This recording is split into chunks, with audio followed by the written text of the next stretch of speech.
May you be strengthened with all power according to his glorious might, for all endurance and patience with joy, giving thanks to God, who has, and here's the verb, who has qualified you.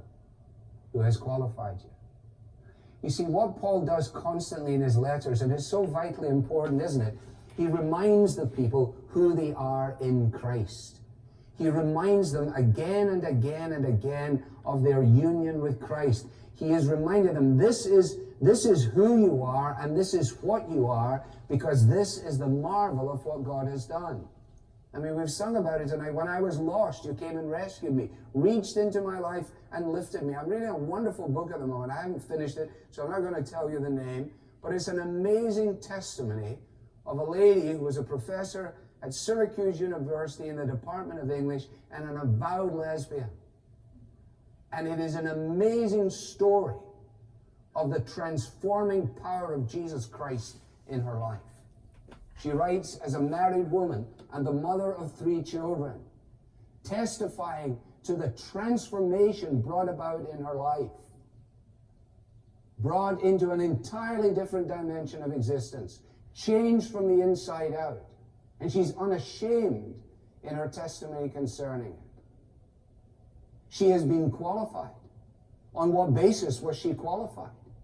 She brought no qualifications to the table. And neither did you. And neither did I. No, we have been qualified as a result of Christ. We are by nature disqualified from a place in God's family. We have no basis on which to say we should be included in this group. And Paul, of course, he was very, very clear when he gave his testimony on a number of occasions as recorded for us in Acts. He was very clear that this is what his whole life was about, to make sure that he was doing what he had been called to do. And I'm going to quote you from Acts chapter 26 as he is explaining, making his defense before Agrippa. And he tells Agrippa, he says, I was going down the road and I was committed to killing these Christians and imprisoning them. And all of a sudden I had this encounter and a voice from heaven said, Saul, why are you persecuting me? And I said, who are you, Lord?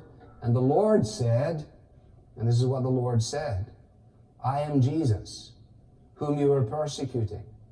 But rise and stand upon your feet, for I have appeared to you for this purpose, to appoint you as a servant and witness to the things in which you have seen me, and to those in which I will appear to you, delivering you from your people and from the Gentiles, to whom I am sending you.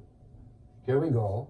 To open their eyes, so that they may turn from darkness to light, and from the power of Satan to God, that they may receive forgiveness of sins, and here's the phrase, and a place among those who are sanctified by faith in me.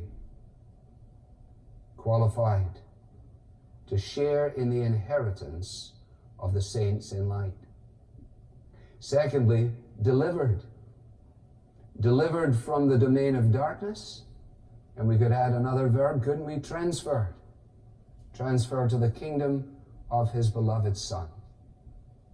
These words, these verbs are absolutely crucial to our understanding of what it means to be a Christian. I alluded to that this morning. I didn't have time to expand upon it. I'm not going to take time on it now.